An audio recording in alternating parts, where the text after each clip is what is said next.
congratulate you since you became champ. Thank you. Oh my God. Thank you. And knowing everything you've been through, I'm seriously so inspired. It's been a journey. It's been a journey. Wow. It's crazy. I literally just think about this little girl. It's been my dream, and now. I know. I'm so proud of you. Thank you. Hey, any chance you got to watch my match earlier? Oh, what? You had Yeah, with Gloria Glitter. Oh my God, she's new to WoW, but she is seriously the toughest opponent I've gone against so far. But I got in there and I was just like, let's go. I laid it all on the line. You know how we do.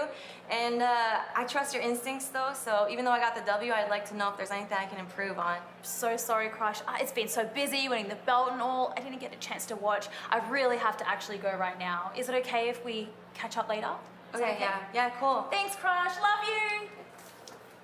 Did Candy Crush just get blown off by Aussie? Wow. You know, and we all have our 15 minutes of fame, and I'd like to take a couple of my 15 minutes to talk about the rights and the wrongs in the world of professional wrestling. And it is for the WWE Championship. This match is for the ECW World Heavyweight Championship. For the World Heavyweight Championship. The match and new NWA Heavyweight Champion. We appreciate you guys coming out and taking your time to support women's wrestling in America. This match is for the AWA World Heavyweight Wrestling Championship. Hello, good people out there, and thank you for tuning in. You're listening to the Rights and Wrongs of Pro Wrestling Podcast. This is your host, Mr. Green. And we have episode 56 or 204, if you're talking second season of WoW, Women of Wrestling. And the title, The Deal Is Off.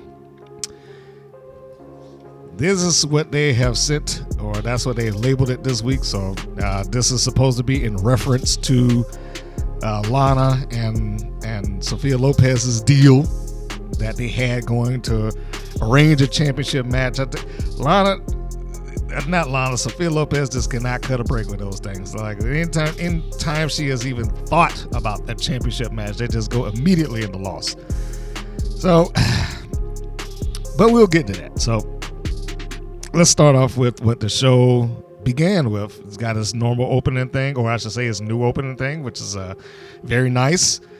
I don't know if they got some new editors or not, but I've always praised the editors on this show. I think they have done a lot to try and keep the integrity of the show together. Even if other things work against them, the editors that put this thing together do a lot to make this look as good as humanly possible, and they deserve absolute credit. Bravo to them. And, you know, that's not to take anything away from the roster. The roster has been good, even with the people who do not have an extensive wrestling background. The most recent, of course, being Katrina Jinx, which I think she's a stunt woman and actress and voice actress.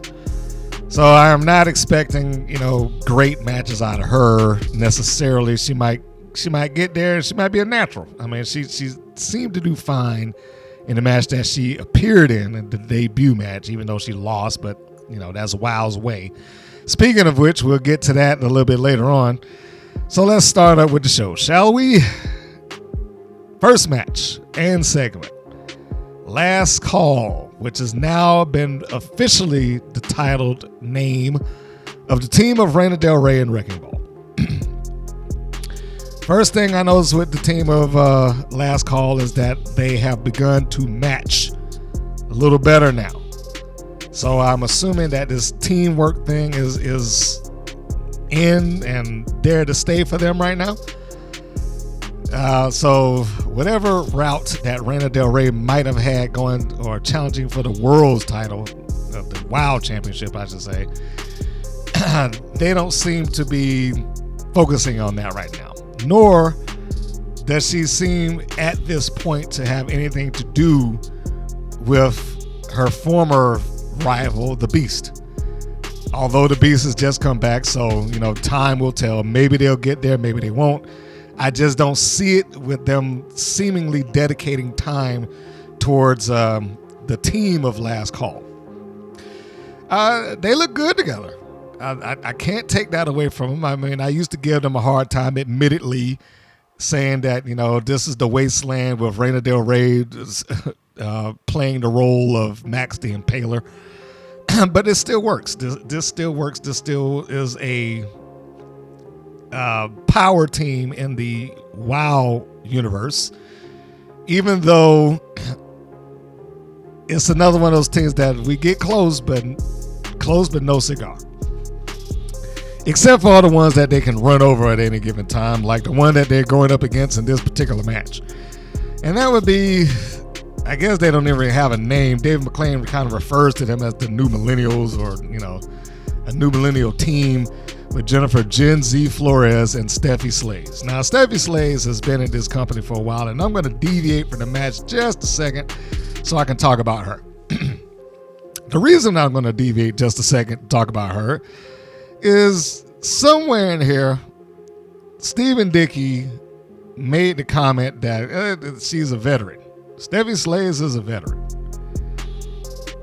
I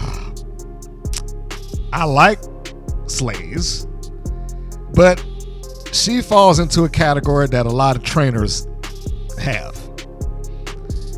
What wound up happening with a lot of people that come into wrestling, sometimes they're not just fresh out of the, off of the street. Sometimes they're people who are already in the business and they just want to come back, right? So I found when I was at that wrestling school, there's two questions that Robert Gibson seemed to ask. He wanted to know, do you have any wrestling experience? That was just a normal thing. The response for, if you're just getting in, no, I never tried this before, never did it, and that's fine. No shame in that, of course. You got to learn somewhere. The other question would be for the people who answered, yes, I do have experience. I've been doing this for 10 years. Then his immediate response, and I stood there and watched this happen, okay? His immediate answer, question following that, okay, well, how many matches have you had? And in this particular instance, the guy hesitates and he said he had like about 6 or 7. So it was some ridiculously low number of matches that he had, despite the fact that he just told him that he had been wrestling for close to 10 years. That is what I point at with Stephy Slayz. It is hard to put her as a veteran for the same reasons that when people came to schools like that, because he isn't the only person that did it. When people come to schools like that and they say, yeah, man, I've been wrestling for 8 years. How many matches have you had? Well, I've had 4. Well, then you haven't been wrestling for 8 years. You've wrestled a week. It was a week spread out over a couple of years' time, but you've wrestled a week. That cannot equate to a veteran. In a normal sense of the word, a veteran would be somebody who's done this for a long period of time. And she has. Granted, I will give Stephy Slayz that. I won't take that away from her. She has wrestled for a long period of time. She has not wrestled a lot. So I thought it would be a fun exercise since we are, doing this show. Since I'm doing this show. To look at Stephy Slayz's record. Okay? So just bear with me and then we'll get back to the review. And you tell me whether she is a veteran to the business or not. Stephy Slayz debuted in 2013.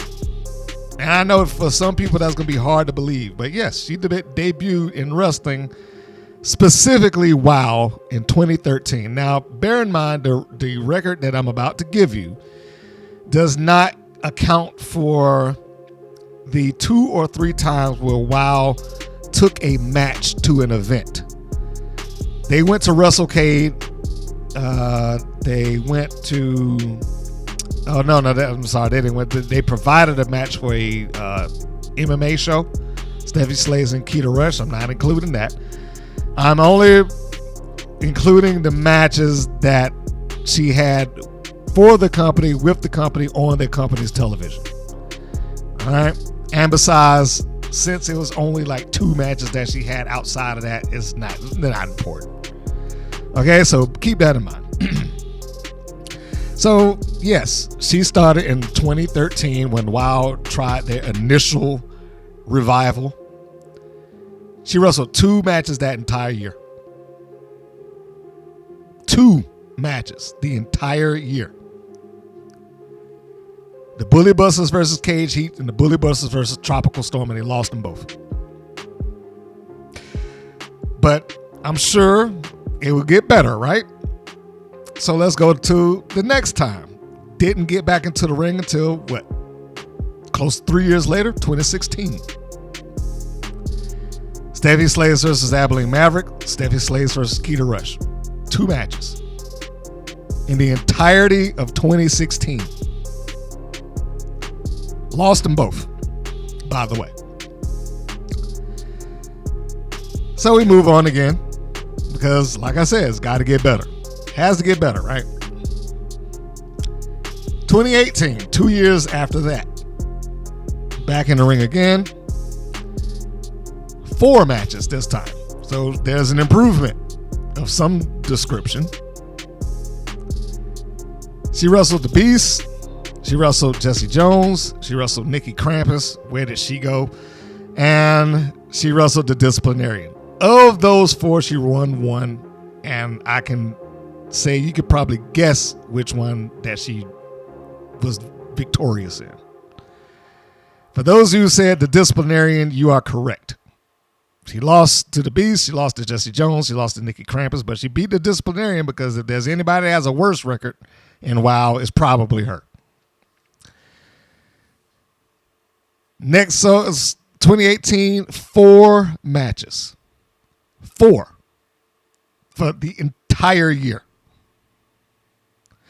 Now, I'm going to stop before I continue on to just say this. I've known wrestlers who do that in a week. In a weekend, really. Because I knew one of them that was double shotting.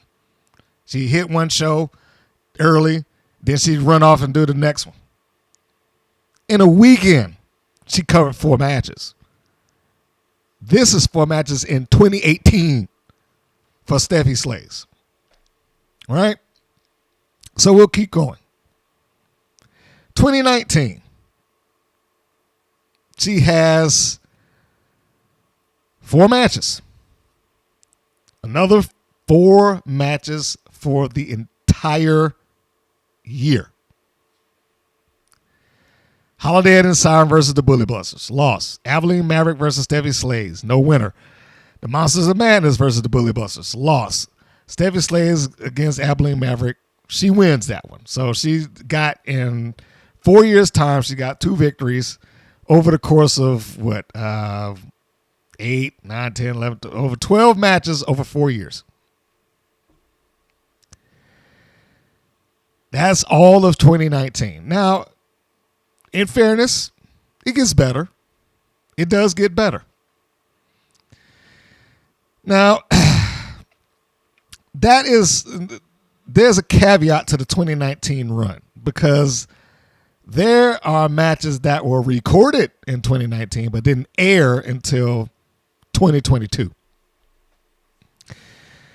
So, for the benefit of this, I'm just going to go ahead and include all of these into 2019. So that would probably be the most amount of matches that she's had in any given year in her career. So if you add the ones that didn't air until several years later, then you have her at, let's see, what is it? She got 6, 10 matches. She had 10 matches all of 2019. 10. That's like a match a month or less than. So for the ones that aired in that were recorded in 2019 but didn't air until 2022, maybe her best year actually, or maybe her best showing on television. Bully Busters versus Exile, that was a win. Stephy Slayz versus Malaya Hosaka, who seemed to have vanished, that was a win. Stephy Slayz versus Temptress, who has also vanished, that was a win. Callie Ray and Stephy Slayz versus Exile. Also a win. Callie Ray disappeared, but it was a win. Stephy Slayz versus Adriana Gambino. A win. And she lost once to Chainsaw. 6 matches. That aired in 2022. Recorded in 2019 though. So we'll give her the benefit of the doubt to say she did 10 matches the entirety of that year. That's a big gap that we have here also.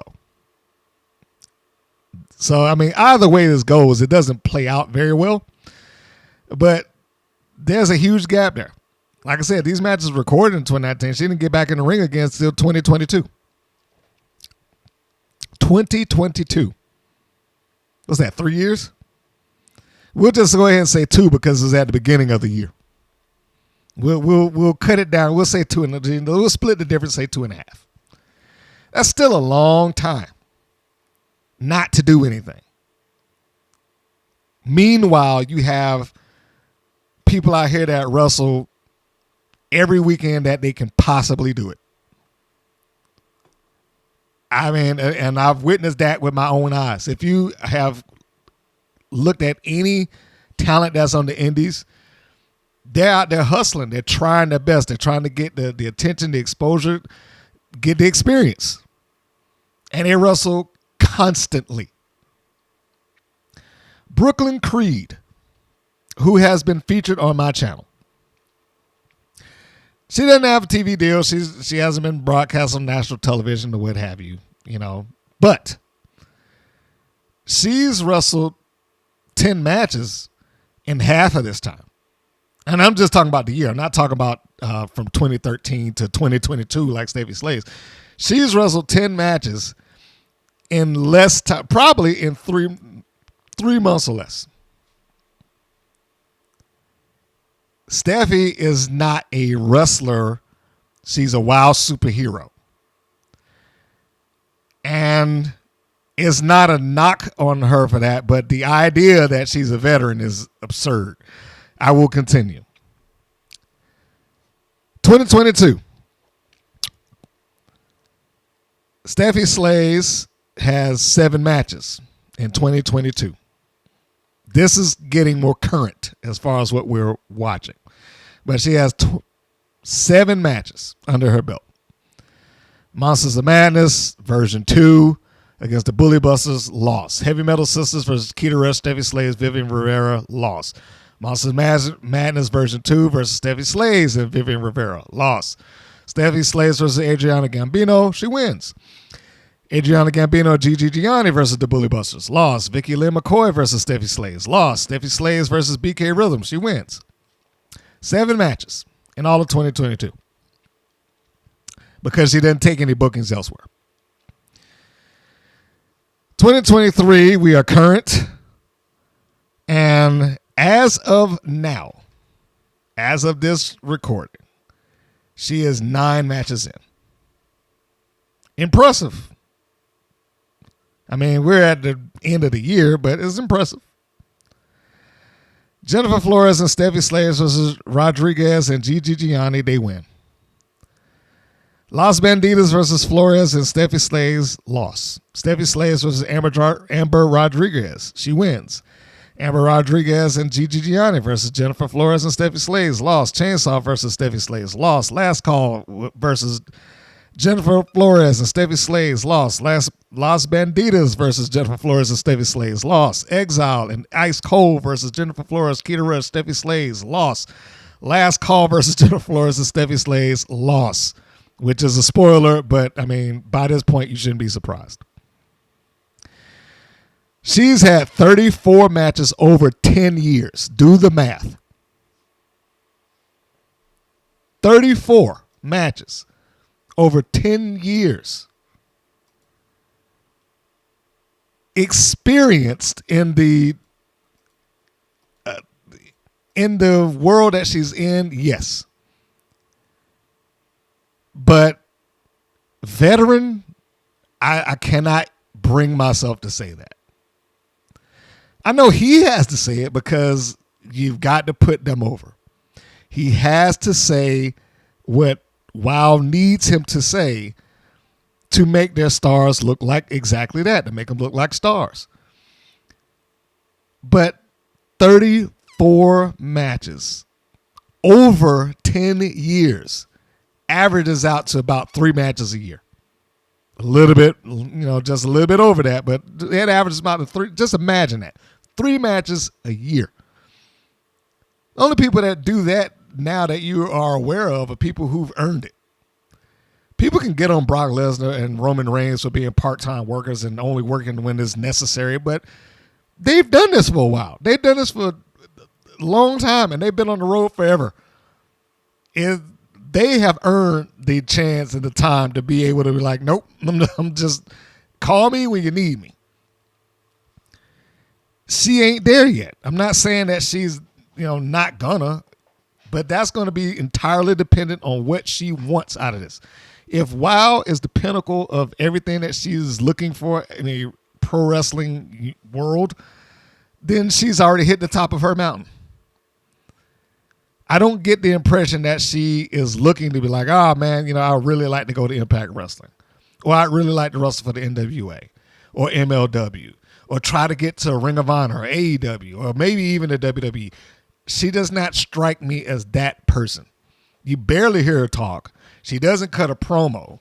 She's serviceable in the ring, but she doesn't do this enough for anybody to possibly, outside of WoW at least, she doesn't do this enough to possibly be looked at as some sort of veteran. She just doesn't. And that's not a shot at her. It's just the truth. The math, the numbers don't lie.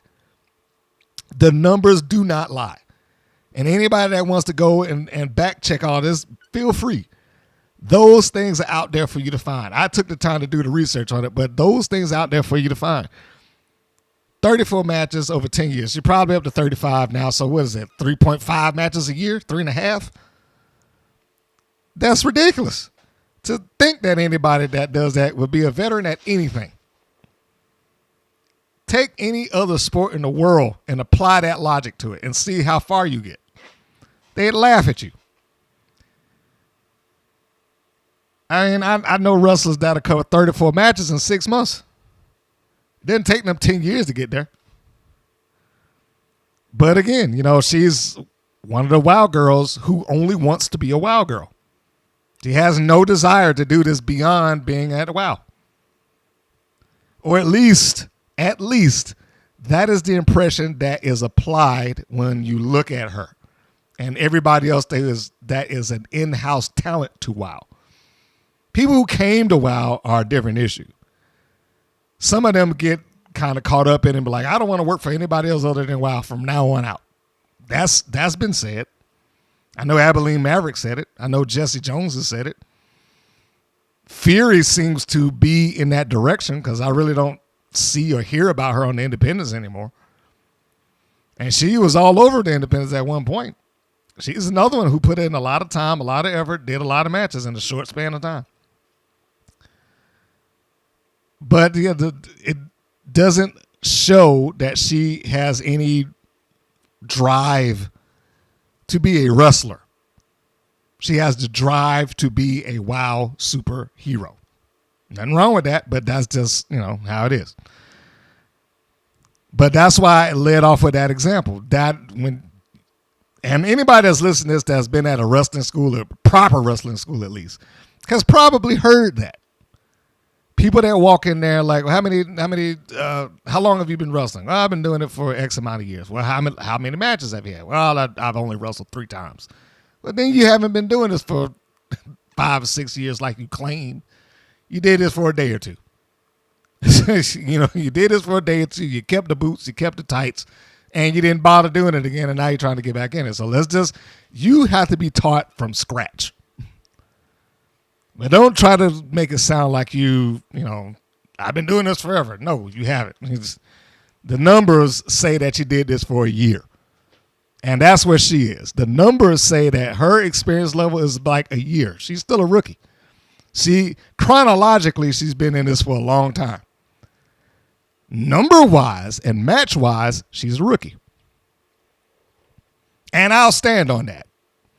She can contact me if she wants. Like, no, I'm not. No, well, show me something different. That's a debate I will take. I'll take that with her. Or anybody else in WoW for that matter. Because it's ridiculous. I would take that debate with Stephen Diggins. Like, this is absurd that you would get on national television and call that girl a veteran. A veteran of what? Anyway, so we'll move on from there. Last call looks more like a team now. Like I said, if one thing that they did do here is that they've changed the look, and they did that across the board. Like most of the people that have come back to WoW have had an upgrade to their outfit to some degree.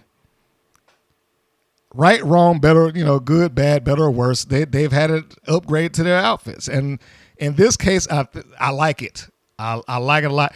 Stephy Slayz and Jennifer Florez already looked like a team. I hated that they did not go further with the Bully Buster thing. They being Slayz and Keita Rush.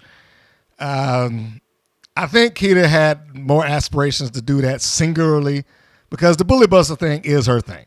I know I brought it up before. I'll say it again for people who don't know. She has a self-defense in a class in a gym, and I think it's labeled the Bully Busters. So that's her thing. But I thought it would be nice to see a good story and a good angle with the Bully Busters. I mean, it pretty much writes itself. And they never got a chance to do it. They never got a chance to do it. I mean, how easy is, to have these two girls who are by and large smaller than a good chunk of them on the roster, putting up the fight of their life to try to get to a championship match. And this is one of the cases that they wouldn't even have to win it. Sometimes you can get a lot out of a loss just with the effort. And I thought that story was just there for the taking. It was on a silver platter, and they just never did anything with it. So we've got Florez and Slayz, who look just as good as a team. They just don't have any sort of team name, and they honestly don't look like they're ever going to make any strides as a team, if I'm being completely honest, because they seem to have been positioned as the make the other team look good duo. And they do a fine job of that. They do make the other teams look good. When I say somebody has losses on there, it's not to be, to disparage their work or something like that, because somebody has to do it. Somebody has to take the loss. Somebody's got to be the one to put them over. Somebody's got to be the one to make the other persons look good. Now, if your aspirations are to be something bigger, then you probably don't want to be the one that's in there taking loss after loss after loss after loss. But I do not get the impression that she wants to be anything bigger, other than I am on TV and I'm on WoW and I'm a WoW superhero and people can see me. So we'll just move on, because the match in and of itself is really just a showcase for last call. That's pretty much what this is for. There's some nice moments that Slayz and Florez have within the match, but ultimately, this is a match to benefit last call. It is, for lack of a better term, is like a reintroduction of them as to who they are and what they're about. And what I mean by that is, if you look at the match, and you probably go back and look at it, there's, I'm going to give you a time code, okay? So if you're looking at this match on YouTube, Wrecking Ball is the one that starts off with Florez. At about 3 minutes in, I'm going to say, matter of fact, let me pull it up right now. Okay. So at 3:15, 3 minutes and 15 seconds into this match, there's a pinfall attempt. And the story there is like, you can look at Wrecking Ball's face, and this is being taken exceptionally lightly. She's laughing at the fact that this woman tried to pin her. Then she gets a double elbow from Florez and Slayz. Slayz goes for a cover. She kicks out, and then the look on her face like, I can't believe it. Almost 2. You know, like, I'm not annoyed yet, but I'm loosely impressed that they are actually trying to fight. And so it's a no sell. It's almost like a complete no sell. You know, and I get that they're pushing Last Call as a rowdy fighting team. You know that I was going to say akin to the Road Warriors, but that's kind of a an old reference. But you get the point. So anyway. They came up with a better finisher for Last Call. I'm so happy about that because the other one that they had, on paper it sounds good. It just visually didn't work. Where Reyes would put her partner on her shoulders and kind of slam her down onto their opponent. It just didn't seem to look good in that regard. So one of the other things, since I have you on here, that I want you to take a look at is how smooth Reina Del Rey is. There's a point in the match where she, there's a point in the match where she has Stephy Slayz down. This is about 4 minutes and 40 seconds in. And she takes her finger and puts it in her own mouth, as if to like, I'm going to stick my finger in her mouth with my spit and whatnot. But she switches the finger really quick and fish hooks her with the middle finger opposed to the pointer finger that she put in her own mouth. But if you're not paying attention to that, you wouldn't notice. That's why I said she was very smooth and very quick. She got the opposing finger in there as she fish hooks her. But, and again, all of that's aside from the point. The real story here is that they are there to brutalize their competition. And this is a means to show that they can run through opponents and just beat them up easy. And this was a squash. This was a squash. It was a glorified squash, but it was a squash. At the end of the match, we've got Slayz. She struggles. She gets the tag. Florez comes in. She does her deal. Tries to overcome the odds, which we all know that she's not going to do and she can't do. So, at the end of this, when I was going to say Slayz, but I didn't mean Slayz. When Florez is slammed down out of the electric chair, she slammed down face first. Then Reina Del Rey charges across the ring and gives a kick to Stephy Slayz, who's kneeling there on the apron, which pushes her out to the floor. She hits her head on the barricade on the outside. And now we know that the end is nigh because a wrecking ball picks up Florez very high. And they do like the version of the heart attack that the Heart Foundation used to do. One of them holds them in a bear hug position, and the other one comes across the clothesline. Although this one was more akin to like a hybrid of the heart attack / doomsday device. Wrecking ball is the setup. She holds her up. Reina Del Rey charges across, gives her the clothesline. Boom, 1, 2, 3. So they pin Florez, and we've got a potentially new team that is thrown into the mix. The next thing is the recap of the Beast versus Chainsaw, which we said in the last episode, Beast defeated Chainsaw pretty handily. This sets up this segment where they're like, Chainsaw is mad and that she's lost and she was out of control for it. That is the entirety of the segment. And I like that they added a time frame to this because that was something that they did not do before. Everything was kind of listed as we're live and coming up next, and I went backstage, and it was always done in present tense. Here, And it makes it make all the more sense. Here they expressly say this took place last week after the match. Because if they came in with this implying that Chainsaw held on to this anger for a week and about this loss and came in and just wrecking up stuff, so like, no, that's a little hard. But saying that this happened directly after she got beaten, yeah. The only problem I have with that story is that Chainsaw's already lost. She already lost twice. I said then when they beat her, it's like she shouldn't be losing because the loss should mean something. And it didn't. It didn't mean anything when she lost the first time. It didn't mean anything that she lost the second time. It didn't mean anything that she lost the third or fourth. She has lost, the third and fourth losses are self-imposed losses where she refused to let go. So there's disqualifications. And those can be acceptable, at least in her mind, because she could have won if she wanted to, right? But she was pinned by Candy Crush.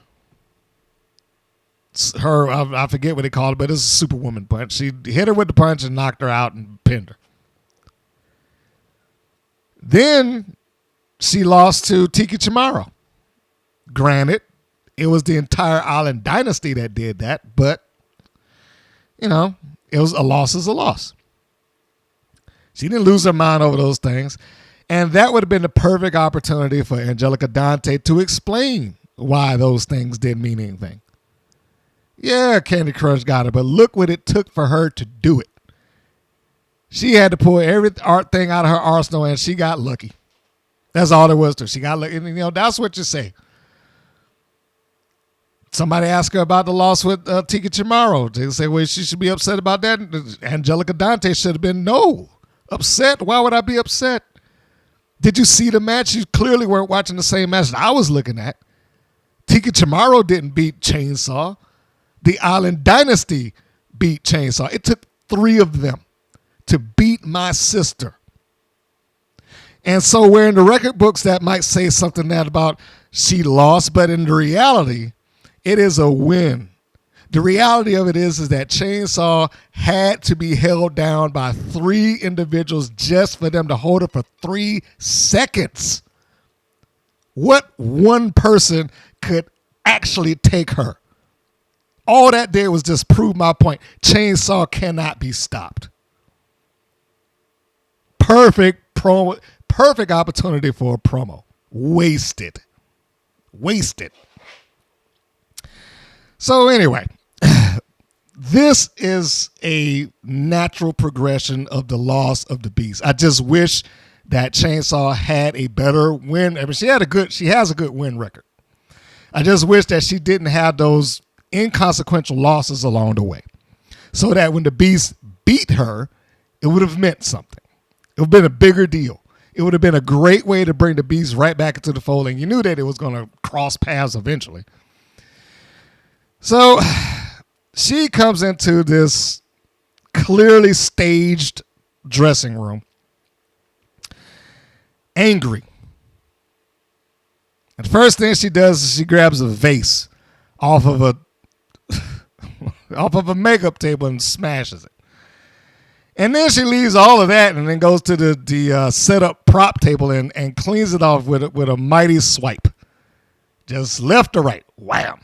All the crap that's on it. That'll show everybody how strong and out of control I am. And then she sees Foxy Fierce, who is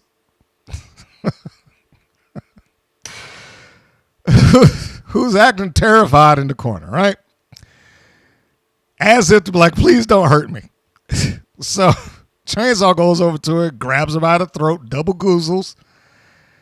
And then this is already bad, but the situation was good. The execution, I'm iffy on. So she takes Fox Fierce by the throat. And because WoW is so self-indulgent, they have all their own posters every step that you take in the backstage. And which isn't bad necessarily, but I just do not understand why every mirror has to have two different pictures of wild wrestlers. I'm like, well, who are we advertising this to? Why would you have it here, of all places? And why on the mirror? It's like the mirror needs to be used. Why are you sticking these things here? Other than we have to prop it up so everybody knows they're watching WoW. So, yeah, back to the point. Double Goozle, she takes her to this poster of WoW and throws her through this thing to a clearly set up wall. This is the most out of place wall I've ever seen in my life. This is absolutely fake. And they make it worse. They make it worse by having the camera pan back and you can see the top of it. At least you can look at the top of this thing and see that they just placed it here just solely for this stunt. That is the only reason that that wall exists, is just so that she can come in, grab her by the throat, and then just throw her through it. That was it. That's the only reason that that was there. And it was so ridiculous. So ridiculous. And it's like the poster that was on this clearly fake placed prop wall was the target area for us. Like, make sure you throw it through that.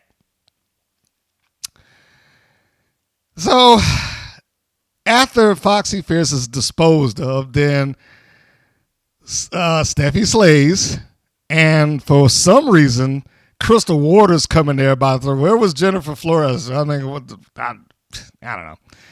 So we got those two, Slayz and Crystal Waters, the two jobbers. Notice everybody in here that got beat up or thrown around are people who lose on a regular basis. So they get chucked aside. Angelica Dante looks like she's worried for some reason. I don't understand why. And in comes Holidead. And we have a standoff between Chainsaw and Holidead for some reason or another. I don't know if Holidead's supposed to be turning babyface or not. But you know, that it was what it was. I guess it's setting up whatever's supposed to be the next feud. But again, it made sense. Didn't necessarily care for the execution. Now, if I was going to say this is how it should have been done, this is what should have happened. You set up the same way. David McClain says, hey, we got footage from last week when this went on and yada, yada, yada. Cut to Angelica Dante commandeering a cameraman rather than one just conveniently being in the back to catch this. You, come here, follow me. You put the camera angle behind Chainsaw. And I refuse to believe that they couldn't do this. It's LA. They got enough prop people out here. I'm across the country, and I know I can find these props without blinking. You put the camera behind her so the angle is her back.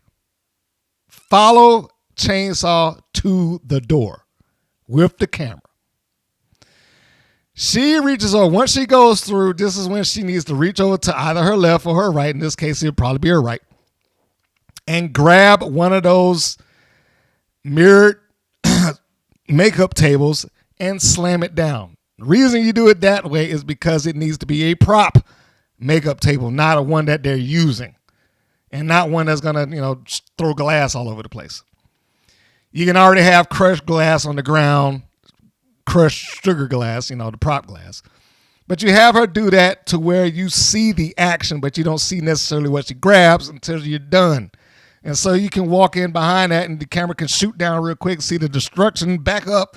And now we see Chainsaw flip the table, not just act like a child and swipe off some vases and apples and bottles of water. And I like that. That's not anything. I mean, yeah, it shows that you're angry, but you're a monster. Be a monster.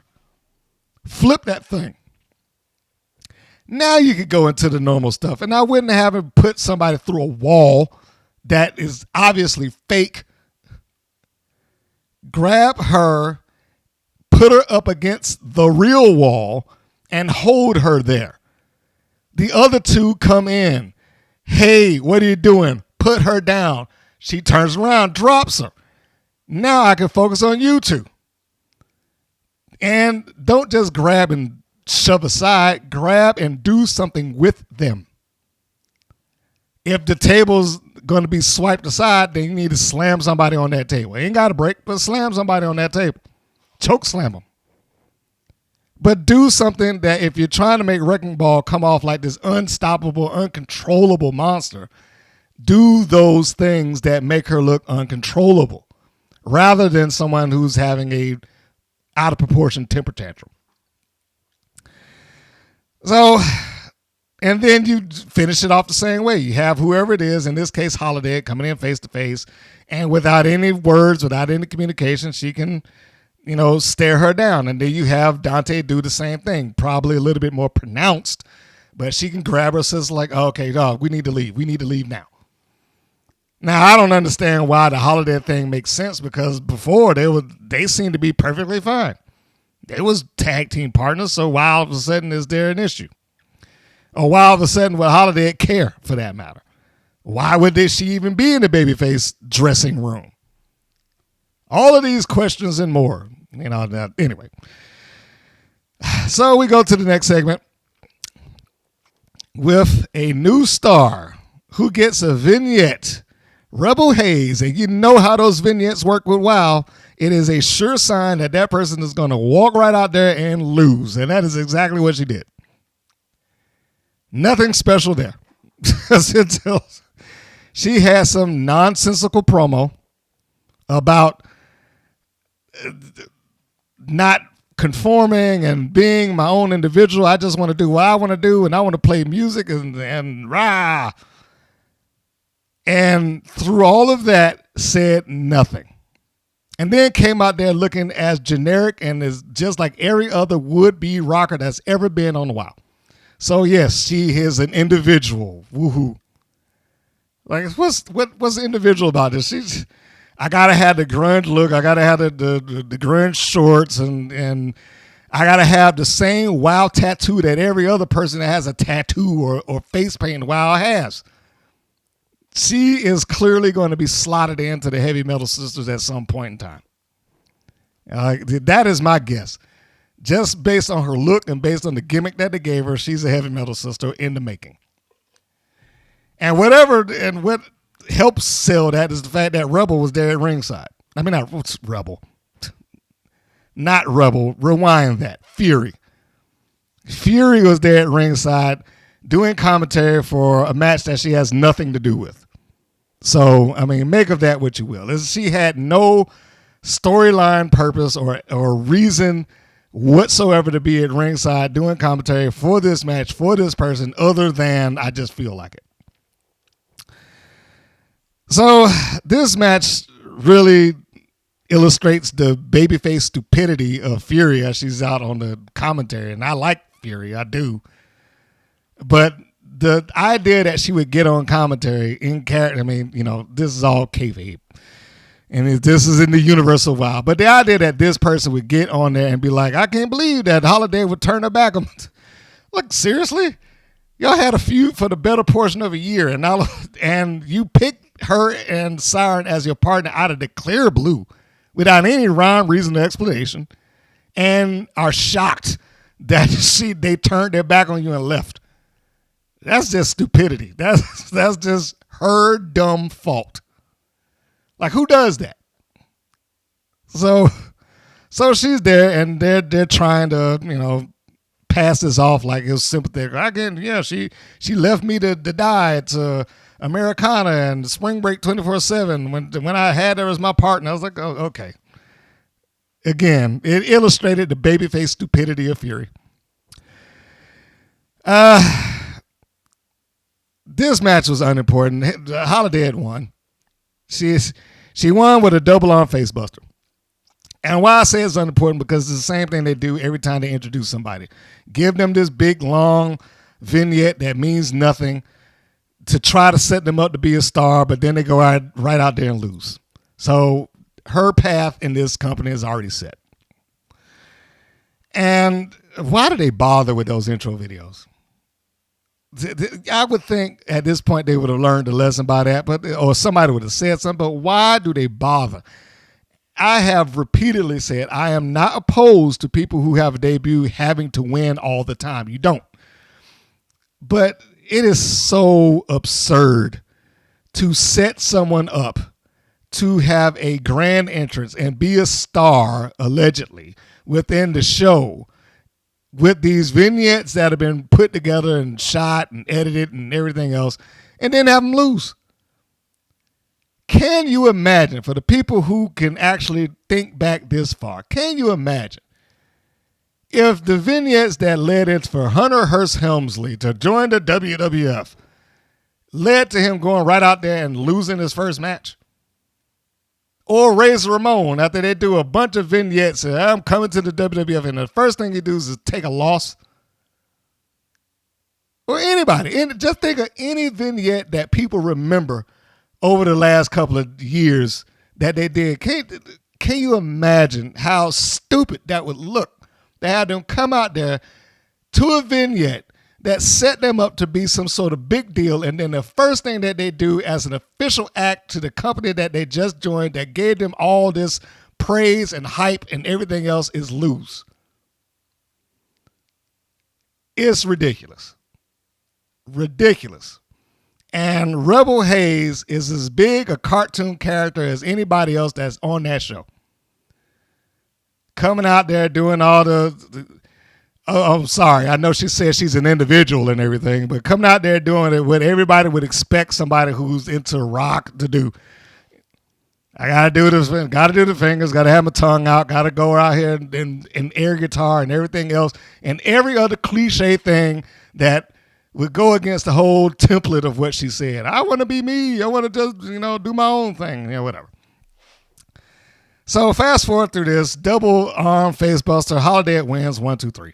There's really nothing else to that. Fine match. It just didn't need the intro of Rebel Haze being like, man, I'm coming to WOW and I love rock and roll and all that other crap. The next segment is David McClain going to collect the title belt from Lana Star.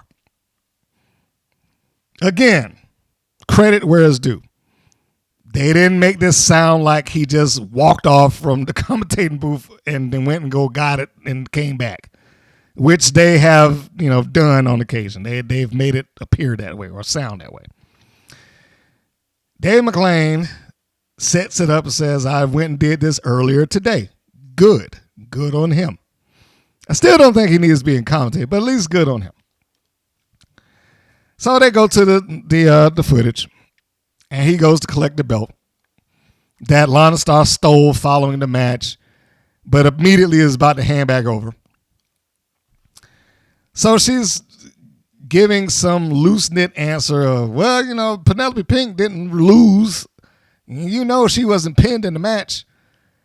And, Dave McClain gives the response, the appropriate one. You knew going into a triple threat, the champion doesn't have to be pinned in order to lose the title. You don't have any control over it anymore. Penelope Pink is not officially the champion. Princess Aussie is. I need the belt. And so he gets it. Lana Star helps make this, even though it's kind of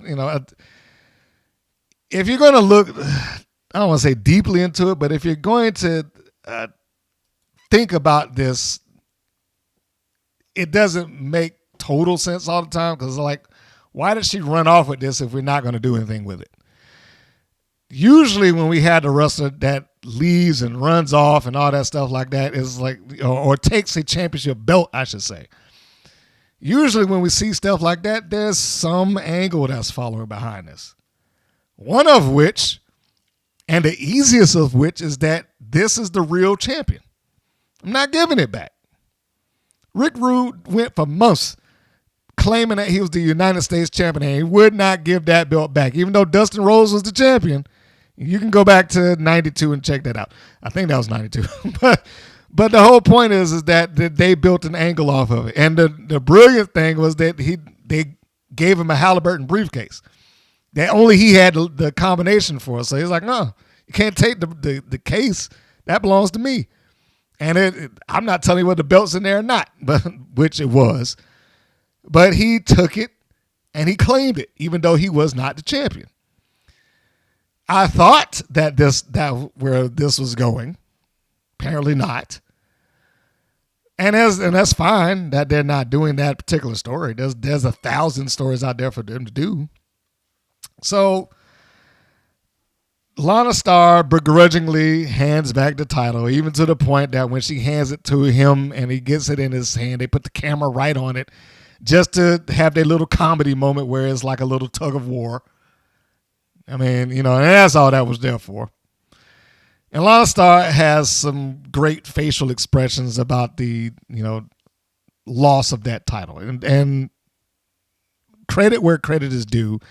Even though I didn't necessarily care for the ha-ha that was in it, it was fine. And Lana probably made more of that than anything. Next segment, Team Spirit backstage against the Brat Pack. We've now officially can call them the Brat Pack. I talked about the name, the history, and all that stuff about 2 podcasts ago, so you can check that out if you wish. But they are backstage, and wouldn't you know it, they just happen to come. Well, let me say Team Spirit is walking backstage. And wouldn't you know who they come across but the Brat Pack. Now, I just said that, wow, like every corner you step in this place, there's posters of wow and wow and wow. It's like, I understand that you like the wrestlers and everything, but I don't think every location here has to have that. Like even the Lana Starr segment had her own poster in her room, and in the hallway they had the Miami Sweet Heat. Then we come into this scene, and now we see the soon-to-be known Gloria Glitter. I think that's I forget the young lady's name, but she had an '80s exercise gimmick, and that's probably her. Fury, you see her poster like every place you go, it's just wild posters all over the place.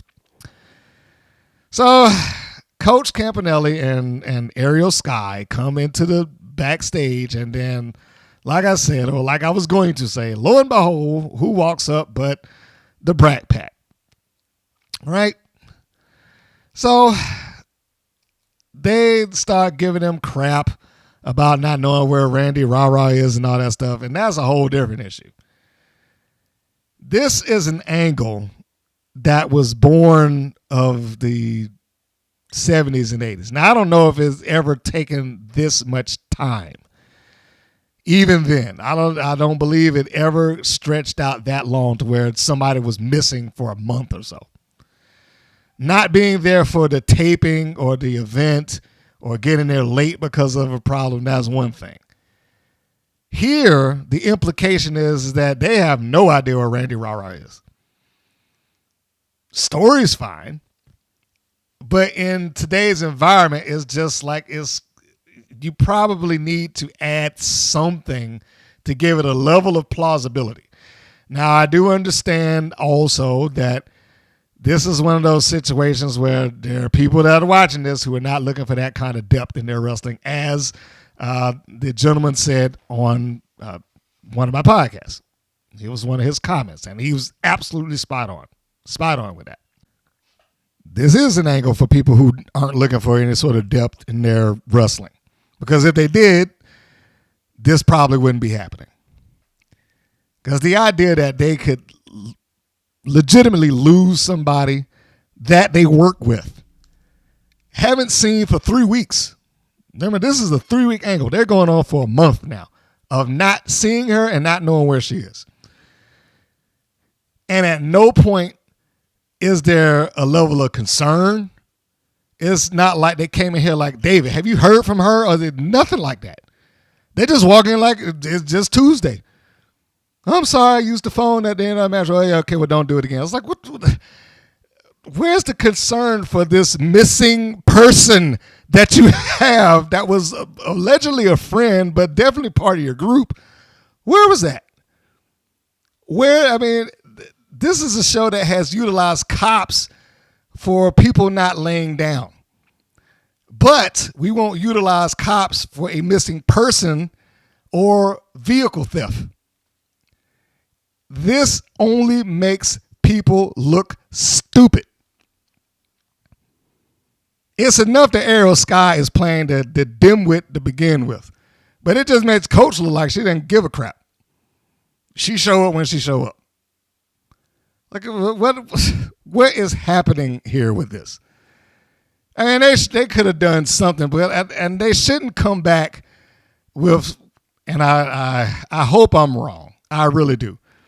But I get the feeling they're going to come back with some kidnap angle, like they just captured her and held her in the basement or something for the last month, and nobody did anything about it. I sincerely hope that I am wrong. Or they did something stupid like, oh, we put it in a crate and flew it to Australia. I mean, they would do something dumb like that. And I pray that I am wrong with this. I hope I'm so wrong.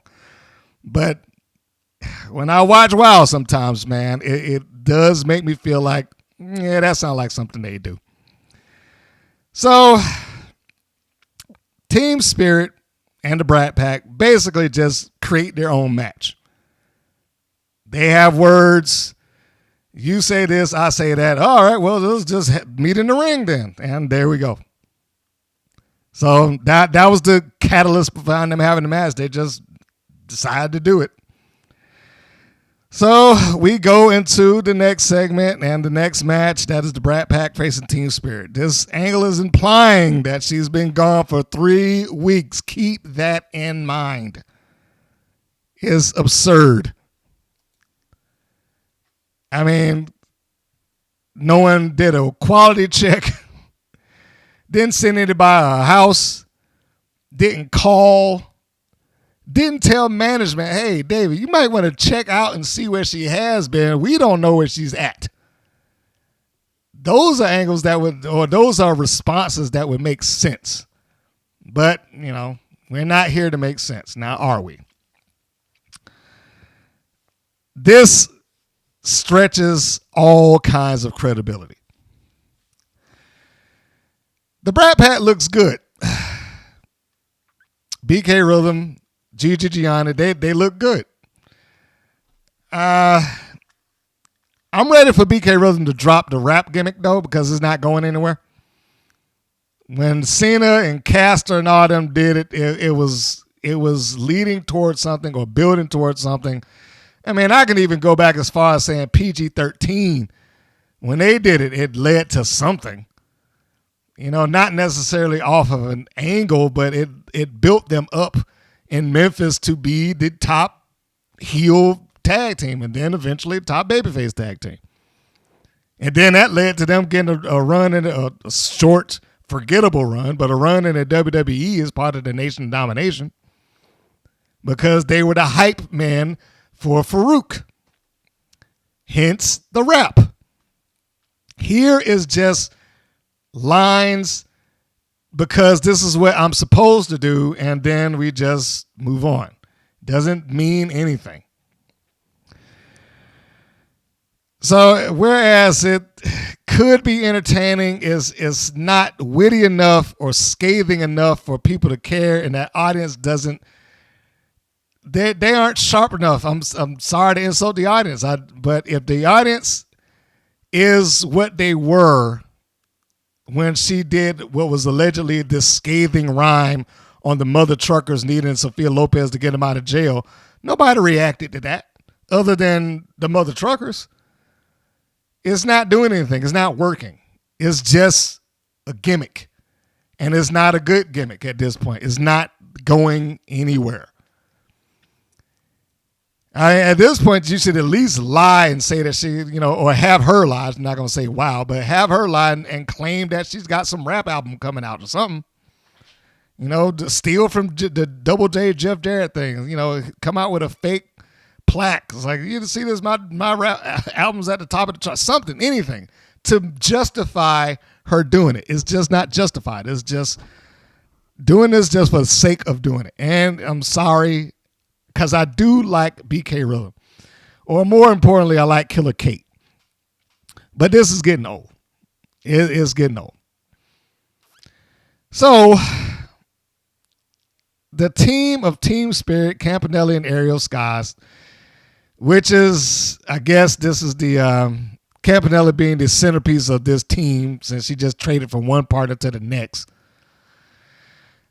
Gigi Gianni looks good. I like her new outfit. She is playing up less of the I'm mega Italian like she was with Adrina Gambino. And now she's pretty much joined up with BK Rhythm, Robbie Rocket, and, now they're the Brat Pack. Although, like I said, I still don't necessarily understand why they call themselves the Brat Pack. Everybody there is roughly the same age, but, hey. Sounds good, I guess.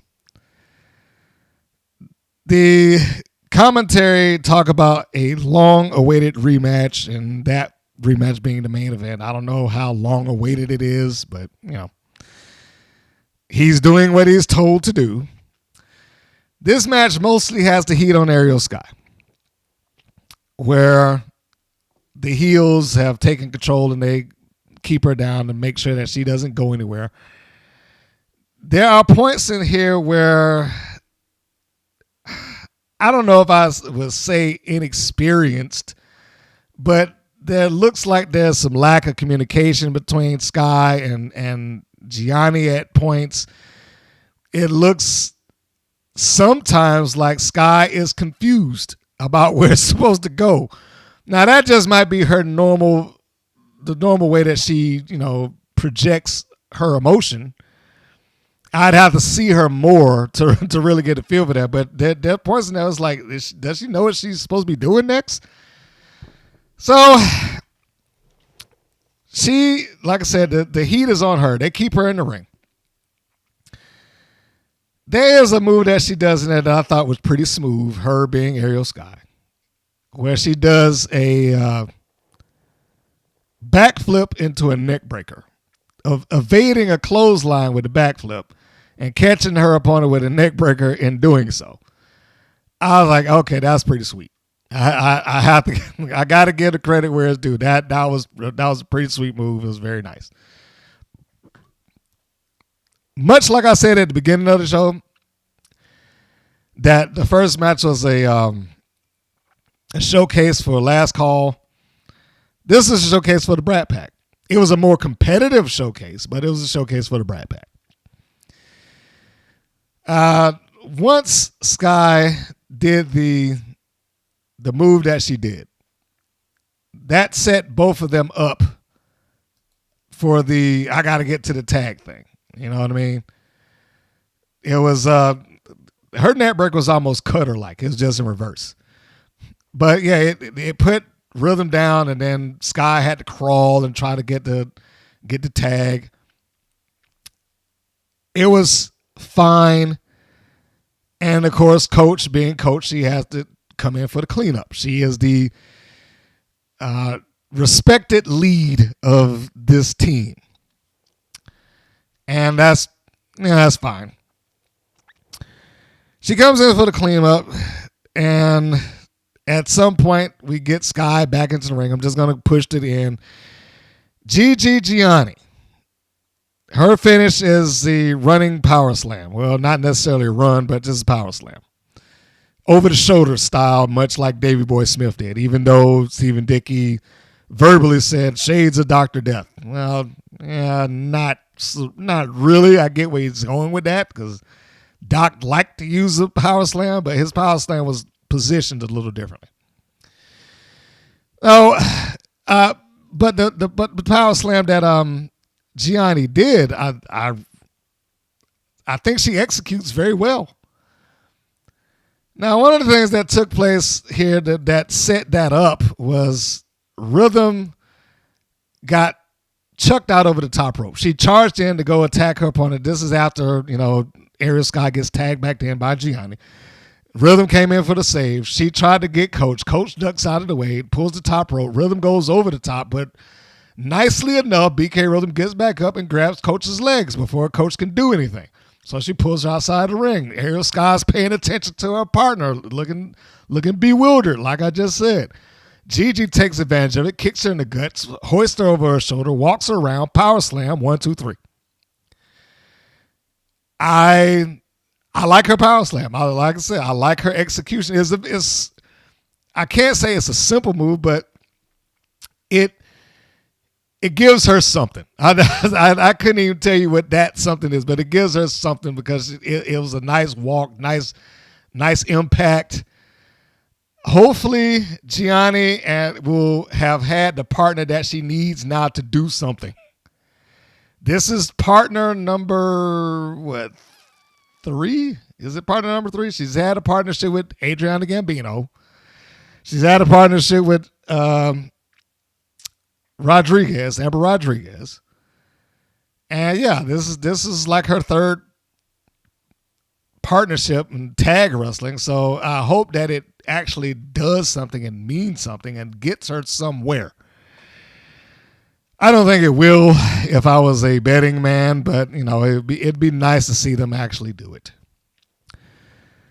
So we go on to the next thing, which is a recap of the Tonga Twins versus Miami Sweet Heat. They carry on about this is a feud and the rivalry for the ages and all that good stuff. It talks about trying to regain the tag team titles, and this, in my view, should have had more interaction between the two. And I mean that over the course of the months that they've been feuding with each other. If you wanted to make it a feud, they should have actually cut promos on each other. I don't think they've ever cut a promo on the other team. Like it's like WoW doesn't want to be mean. Like no one says anything bad about anybody else. I get this from like WoW does not want to be mean about anybody there, or doesn't want to make it personal. I mean, and we're talking about personal in their own universe. It's like they don't want to do it. Everybody that says something is if they say anything towards the other person is usually very light. If they say anything about an angle, is usually about the end result or how good I am. It's never a case of I'm going to get even with you. I'm going to take, to get the title and I'm going to, flush you down the toilet right out of this company or, nothing like that. And the one person that tried did a poor job of it, that I can call it. Americana just did a horrible job of cutting the promo. She's just not good at it. So they do another introduction for next week whilst introducing Gloria Glitter. Oh, my gosh. Gloria Glitter. If they couldn't come up with any more on the nose names and why? Why does everybody have to be such a cartoon character here? And that's what she is, and that's what she's going to be, and I expect her to lose on her first day. Unless they don't show a video. That's the only thing that I'm going to say that will change that. If she doesn't have a video that leads her into it, then maybe she will get a win. Delilah Doom. That's who that is. That's who that is. Delilah Doom. And maybe she'll get a difference because the other two, as far as I know, weren't wrestlers. Katrina Jinx and Rebel Haze. I don't think either one of them had any sort of wrestling background that I'm aware of. But it would be nice. I ain't fond of the name. I'm not fond of the Gloria Glitter name, but it would be nice if she was able to come in there as the one who actually has a wrestling background and win. I don't think it's going to happen. I'm not confident it's going to happen, but it'd be nice if it did. So there's the introduction to the new face that's going to be in WoW. And then we go to the main event. The Tonga Twins and Miami Sweet Heat. And again, Lana Star joins the commentating team for the match. Why is she doing this? She went from being the smartest manager in WoW to now being one of the dumbest. This is absurd. If I knew that my team lost because I wasn't there, and remember the story that they told on commentary is that Lana Star felt like Miami Sweet Heat didn't need her or Vicky Lynn. So they both decided just to stay home and wherever they were and watch on TV and drink champagne and this, that, and the other. Well, they lost. So they need the help. So why wouldn't she be out there trying to help? And she goes right onto commentary instead of staying at ringside. I'm fine and happy that they are letting some people talk and get on the microphone. It's like, but there is a thing. It's like, okay, right time, right place. And this is wrong time, wrong place. Everybody doesn't need to go sitting into the commentating booth. You got a 2-person booth finally. Just leave it at that. You don't have to have a guest star every time they come in there. So Lana Star joins the commentating team. Doesn't make any sense to me because I would think that she would want to be ringside to try to help her team actually get the championships back. But that applies too much logic to the situation. This is not a rivalry for the ages like they're trying to make it out to be. It's not. They do good matches, but it will become a rivalry when words are expressed to each other at the very least. We don't even get that far with them. They could make this into something, but they won't. And I would implore their wrestlers, the Wild Girls, to stop jaw-jacking with some of them fans because they are not threatened or intimidated, and all they do is just start jacking off with them. It doesn't help. It doesn't make them look more intimidating. Just, if you're going to yell at the fans, yell at them from the apron where they can keep the camera on you and you don't have to see those fans laughing at you while you're doing it. If you don't know what I'm talking about, look at Miami Sweet Heat when they come to ringside and they start talking to somebody. It's like this guy, they're just like, just laughing at it. One of them seemed like he's dancing with them.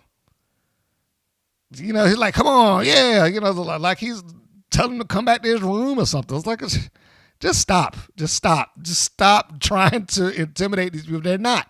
They're not intimidated. And the kids aren't intimidated either. And this is a product for kids. So let's call it for what it is. This show is for kids. They are not going to be the rivals that the Midnight Express and the Rock and Roll Express were. They're not going to be the rivals that the Hardys and Edge and Christian were. You know, so they're not going to be any of these things.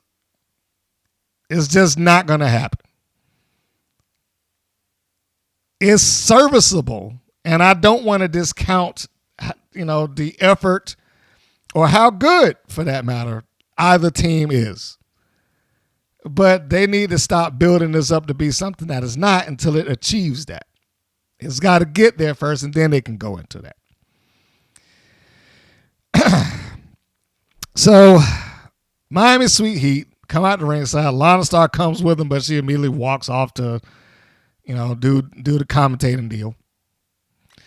This would have made more sense to me if it was a case of Dave McClain saying you cannot be there at ringside. This has got to be settled between the two of them. That I would have understood. And that is a simple fix. It is such a simple fix. Doesn't take any effort for him to have the ring announcer make the decree, because he doesn't have to do it. I'm sure he would, but he doesn't have to do it. Just have the ring announcer say, and it's been authorized by David McClain that Lana Star is banned from ringside. Done. Wouldn't have taken you 5 seconds. And it's explained without it looking ridiculous or making Lana Star look like she's just absurd in her managerial thinking. So we got the twins. They're coming out there, and I don't know if the Island Dynasty is a thing or not because Tiki Chamara almost never comes out with them. They come out and help Tiki, but Tiki don't come out with them for moral support or nothing. So we've got another twin versus twin thing. And, I want to sidebar because Dave McClain did say one thing that I will give credit to, kind of. He said that WOW has the best tag team division in wrestling. Now, I disagree with that. They do not have the best tag team division in wrestling. They can just, no, you don't. Like, let's not overdo it here. But what I will say, and what I will back him up on, and I stand firmly with them on this, they have the best tag team division in women's wrestling. That much is true. There's not a wrestling promotion, at least currently, that has a women's tag team division that can match up to it. And there's a lot of them, a lot of women's promotions and divisions that I like and, I love. Impact has a better lineage to their women's tag team titles, but they don't necessarily have a better division right now. They've had better matches and, higher quality. And I say that with all due respect to both sets of twins and everybody else that's in that company. But I'm sure, if they look at your heart, no, that they haven't had the matches that they've had at Impact. They certainly have not had the matches that the NWA Women's Tag Team Champions have had. But also, the NWA Women's Division does not lend itself to having the same quality or depth of tag teams. The WWE, this is the one time that I'm going to say WOW outdid the WWE. They outdo them in that.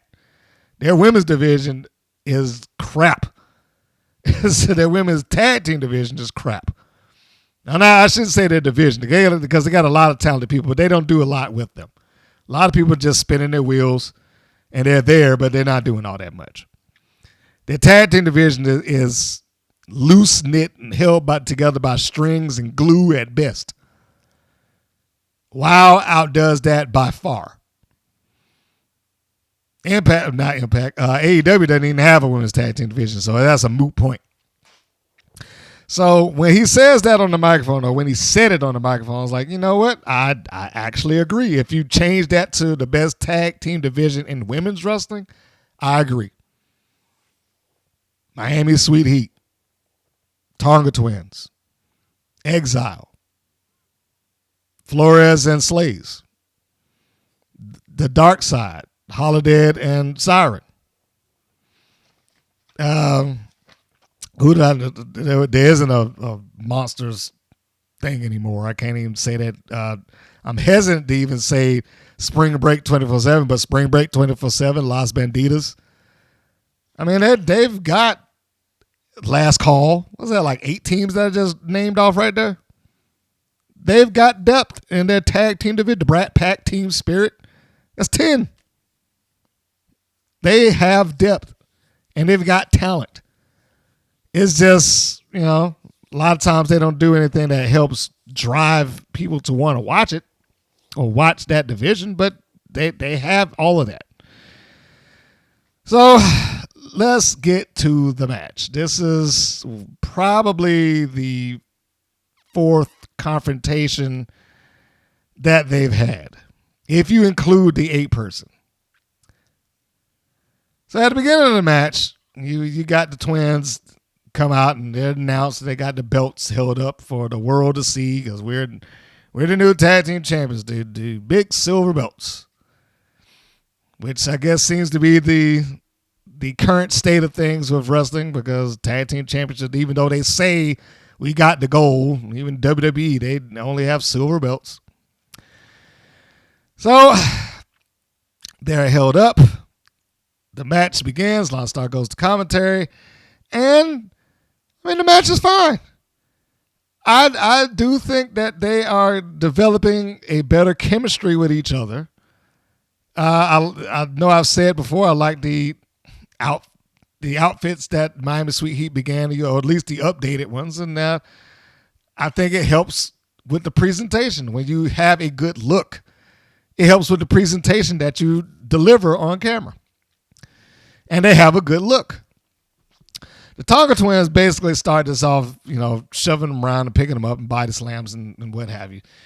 There are points in here where it looks like some of the timing is off. Specifically, there's a place in here where I believe is Laurie, who gets up in a body slam and she floats over to the back, gives an elbow or a forearm shot to the back of, I'm going to say Kona, and then she's like standing there waiting to get chopped. The standing there was only for maybe 2 seconds, but she's standing there waiting to get chopped. It just doesn't look good on camera when it's caught that way.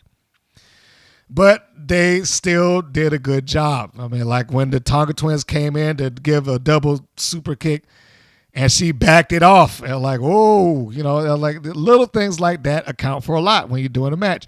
But they also have never had a match that would lend itself to epic.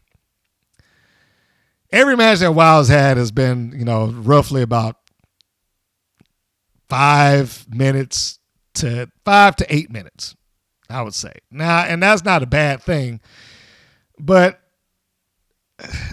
I have almost begged for them to think about this. Like, if you're trying to get some more weight onto the match, you probably need to have a moment where they can have a match that goes beyond 10 minutes and make it look like it's a struggle. I don't think anybody there is capable of doing it.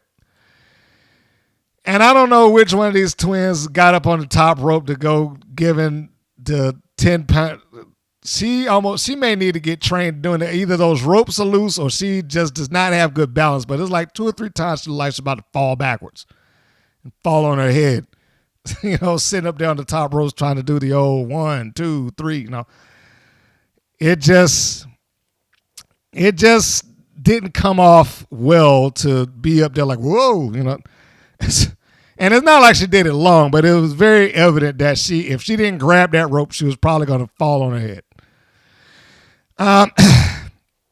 So the match continues on, and it was fine. And like I said, they've done this enough with each other that I believe that there's a certain amount of chemistry that they have developed. Maybe not so much that they can just blindly know what the other person is going to do just off of their physical stance and their, and their positioning and whatnot. The way that people that are, oh yeah, man, me and Ricky Steamboat, we were together and we could just kind of communicate through telepathy after a while. I was like, I don't think they're getting to that point because they don't wrestle enough for that. But it did still help with Miami Sweet Heat in their with their chemistry with each other. One of the things that I saw them do here that I thought was like really smooth, and I'll give another time frame code. I'm gonna pull this up. Okay. At about 4 minutes and 44 seconds. Okay? 4 minutes, 44 seconds. We've got the Tonga Twins standing there just, looking at the hard cam like, hey, look at me. So I was going to say the twins, but they're both twins. Sweet Heat grabs one of the Tongas and shoots her off. There's a reversal with Lindsey. Laurie comes in with a clothesline, nails her immediately, which allows the other one to come and do a tumble roll across her chest. Very smooth. Very smooth. And it's things like that I was like, I want them to keep going. And I'm not looking for them to lose their job, and I'm not looking for them to go to another place any sooner than what they need to or want to go. But I'm just going to say now, the Carlsons, the Go Hard Twins, as they're known outside of WoW, if they want to grow or get better, they probably need to leave. They probably need to leave that place and get in there with some other quality teams. Just across the board. Again, I'm not saying quit, but they need to do something because I think there's a lot of potential there. And I don't know if WoW is going to be the best place for them to exploit that potential. They've already been to the top that WoW has to offer. They've been the tag team champions. The only thing that they got left to do is get it back. But again, if they get it back, well, then what? It's another stretch, another road until somebody else comes along. I mean, that's the cycle. But they can't do what teams like the New Day and the Usos did, just stay in a company nonstop, just winning title after title over and over and over again. They can't do it. WoW is not the environment for that. People will get bored in that place. There's not enough time. WWE doesn't really give a lot of time to their tag teams, but they give enough to where people can at least be like, oh, yeah, man, the New Day or the Usos or this, that, the tag teams can deliver the goods. Here, the idea of winning it 3, 4, 5, 6 times, it would be a bit much. For them, it would be a bit much, I think. 2, with some space in between it. 3, maybe with some space in between it. Yes, I can see that. But getting up to what they do on the other places, 7 and 8 and 9 and 10, they at least had different championships to work in between within the same company. There was the WWE championship before they dissolved it and just split it off. Then there's the SmackDown, then there's the Raw, and then there was the NXT. They had 4 different championships to work between those 2 teams. They only got the 1. And that's why I was like, them doing this any more than maybe 3 times without leaving and coming back and doing it again, I think would be burning out. Now, they can get it more than 3. I just think they would need a little space to give them some, time for people to miss them and want to see them back. There's a portion of this match where Laurie puts one of the Kona twins into the corner, and she stands there making this crazy face for some reason. It's like she was waiting for something to happen that didn't happen. And this is where I'm like, they need to go somewhere because that came off to me like a full-fledged botch. It's like somebody forgot to do something and she had to adjust for it. And it just made it look silly. That's all. It just made it look silly that she made this crazy face for no reason. Like, whoa, what are you doing? So yeah, it's those moments where you can see that something isn't the way it should be, that something was amiss, somebody forgot to do something, and they just, tried to adjust the best way they could. One of the things I know that Miami Sweet Heat has begun to do, they've begun to cheat better and manipulate the referee more. Good on them. When Lindsey, I believe it's Lindsey goes to the outside and grabs the wrist of one of the Konas to keep her from getting up and going away, while Laurie is talking to, goading her sister on the other side, and the referee's in between them. Meanwhile, Lindsay's giving short arm clotheslines to her opponent in the corner and all that stuff. I'm like, this is great. This is great. It's an enjoyable match. I mean, little flub ups aside, it was an enjoyable match.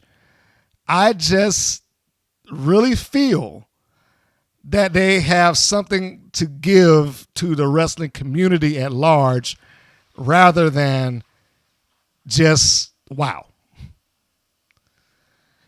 And there was portions where it just looked like they're just waiting for, we got to get our setup in. We got to wait for the right thing to happen. She's supposed to be doing this. And it just didn't take place. So anyway, we're going to get to the end of this. I'm not going to do a full call on the entirety of the match. Because much like the championship match, the match itself is fine. The finish is kind of, They need some better finishes. Here is where the finish went wrong for me. All right, so you got one of the Konas. She comes off the second rope. Lindsey, I believe, or at least I'm going to call her that, is on the ground. Lindsey opens up basically and allows Kona to crash on her and applies a body scissors and attempts a front face lock. Even though she starts out the front face lock wrong, she gets the front face lock and she applies it and gets it in pretty tight. All right. So now we're looking at Kona trying to struggle to get herself up back to her feet while Lindsey's holding on to her. It probably didn't help that she locked out her arm while she's trying to get back up. She locked out Kona's left arm, so it made it pretty difficult for her to get back up on her feet. She couldn't do that a little short straight. When she does get back on her feet, she shoves Lindsey into the referee, and he gets squashed to the corner, and then he's out for the count. Now, this is where it's silly. Because I cannot, in my wildest dream, I know it's wrestling, but I cannot even pretend like that knocked this dude out. I can't. I cannot pretend that squash, it didn't even look like it was a hard impact. It was just like a soft squish in the corner. So I can't even begin to act like that was the thing that put this guy, not just knocked him out for a significant amount of time. So seeing this, Lana Star gets up from the commentating booth because she's like, oh, man, they're in trouble.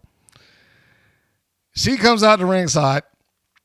The Tonga Twins hit their finish while the referee's out. Keep in mind, he's still down. Las Banditas comes charging out, and they come and attack the Tonga Twins. Sophia comes out with them, but she attacks Lana Star. Don't know why it is split like that, but they are. She's attacking Lana Star. Her girl's attacking the Tonga Twins. The mother truckers come out with steel chairs. I am pretty sure at this point that there's probably a ruling that steel chairs cannot be used on WoW in terms of hitting someone with it. And all they can do is you can threaten somebody with it and it can be there, but you cannot hit somebody with a steel chair. I'm almost positive. I'm convinced of that now. If you find any clip of any WoW wrestler getting hit with a steel chair in a match, let me know because the breaking, and I use air quotes around that, of Jesse Jones's knee with a steel chair doesn't count. That thing was clearly past her knee. But yeah, if you see anyone that somebody got clobbered with a steel chair to get a win or cheat or in some sort of no holds barred match that took place in a while, you let me know because I ain't seen it. At least not in these last 2 years. I can't even remember it beyond that. But so anyway, they charge out with the steel chairs. Holly Swag is in there with her chair and all amped up, and Big Rig Betty comes in behind her. Holly Swag looks like she's about to knock her teeth out with the steel chair because she takes a swing at the ropes. Now, those ropes have bounce to it. That is not an exaggeration. They have bounce. She hits it, and it flings right back towards her chin. The fact that she didn't hit herself in the face with that and knock some teeth out is almost amazing. So that was it, and the match ends in a no contest. There is no winner. My highlighted quote or question that I wrote for myself is, why did Lopez attack Lana Star while her team attacked the babyface Tongas? Didn't seem like they was on the same page there. Are you helping them or not? Because if they're coming out to attack the Tongas, you're helping Lana Star. If you're coming out to attack Lana Star, then why are you attacking the Tongans? They haven't done anything to them. Now, granted, they could be existing on an island by themselves.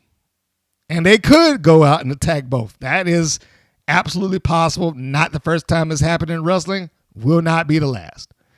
The only thing that makes me stray away from that is that they just never set these things up.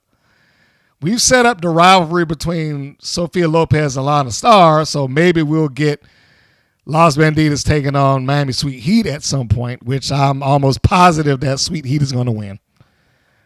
But I guess the next logical step here is going to be a 8-person tag team champions, the Tonga Twins, mother-daughter combo of Big Rig Betty and Holly Swag taking on Los Banditas and Miami Sweet Heat. That would be what I would think would happen, but how would they get there, considering that Sophia Lopez has made it perfectly clear that she is angry with Lana Star and wants to get even. But that was the entirety of the show. That was it, and we are now waiting to see these new faces that are popping up in the wild, like Gloria Glitter, because that makes me want to watch the show. And as far as I know, I think there's somebody else that's appearing in the wild, that another indie wrestler that has been announced, or they say indie wrestler Lois Grain. I don't know who that is. I mean, I wish I could tell you that I did, but I don't. There's a lot of indie wrestlers out there, and some of them I'm familiar with. A lot of them I ain't. And apparently, she is going to be the next person that assumably supposed to be in WoW. It's an interesting name, Lois Grain. I don't know what name they're going to give her in a while, but now that I'm looking at it, that might be an improvement. Just thinking about like Lois Grain. Yeah, I mean, it's interesting. That's all I can say for it. It is an interesting name. And I don't know enough about her gimmick to see what they would apply to her to be like, okay, well, she does this, that, and the other, so we have to give her this gimmick. I know she's wrestled some. It doesn't, like I said, I've read about that when I, got this report. I know she's wrestled some. I don't know how often or how much or, and all that stuff. And honestly, if I'm going to be completely open, which I don't think I've ever seen her in a match.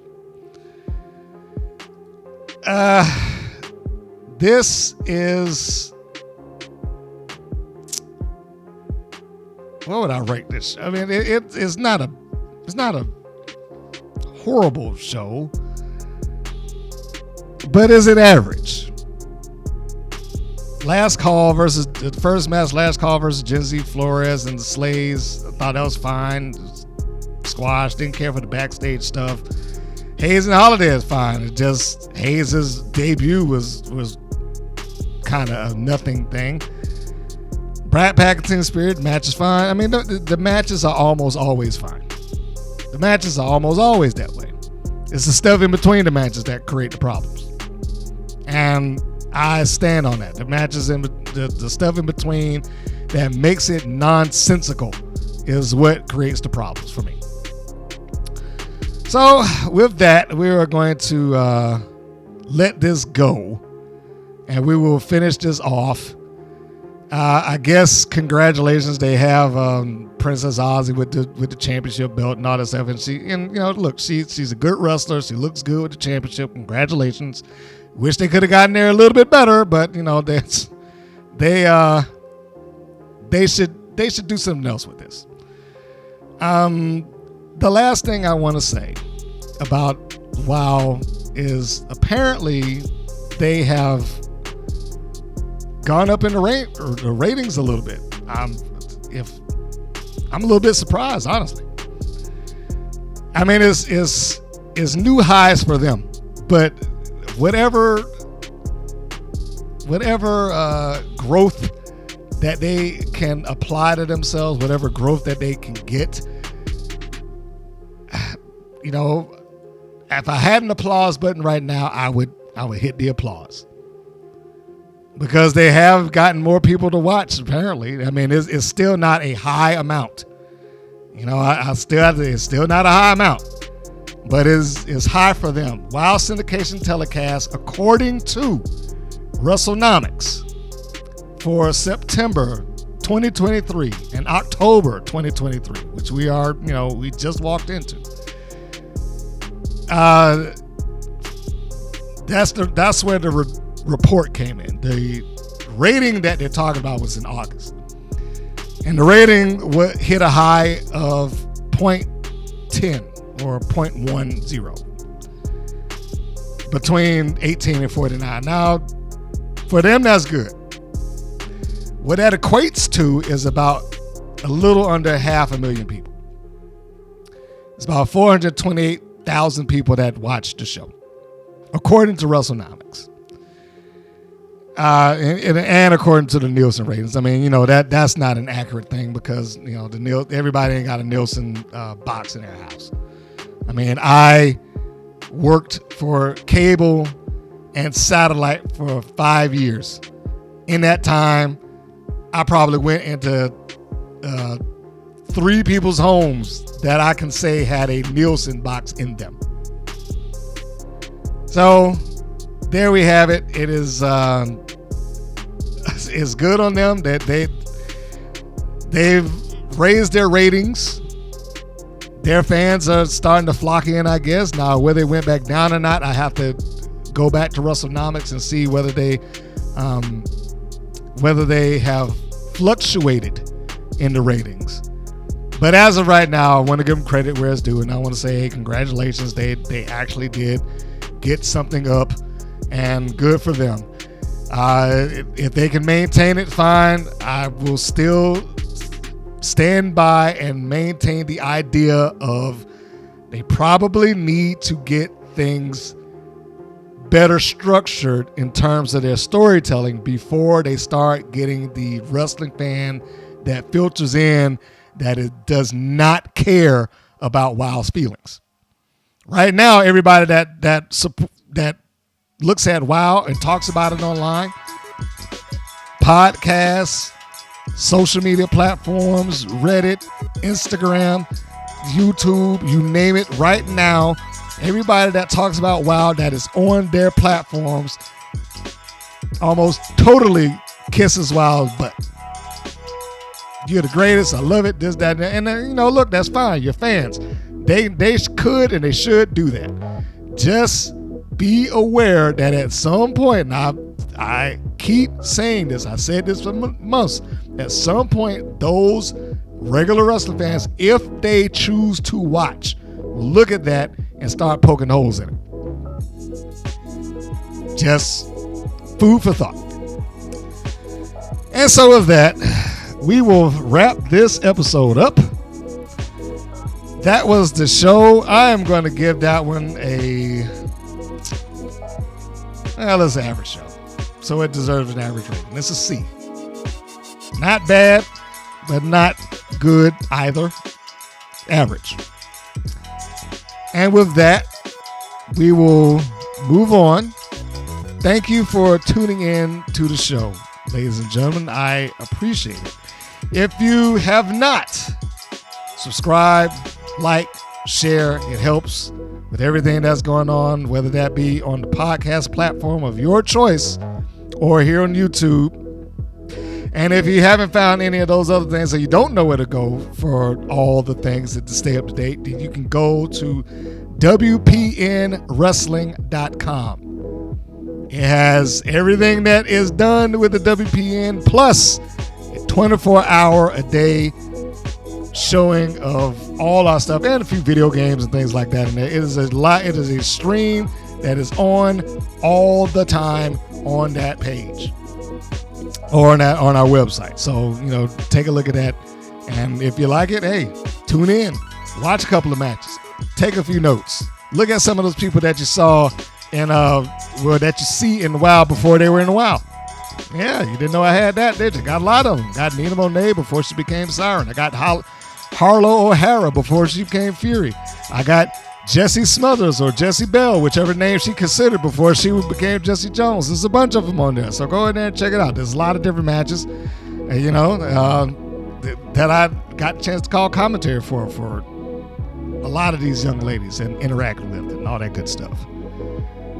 And if you're on YouTube, why, just below this video, just underneath here, under the subscribe and like button, that is, just underneath those things is the merchandise tab. If you want to get a t-shirt, if you really want to support, get a t-shirt.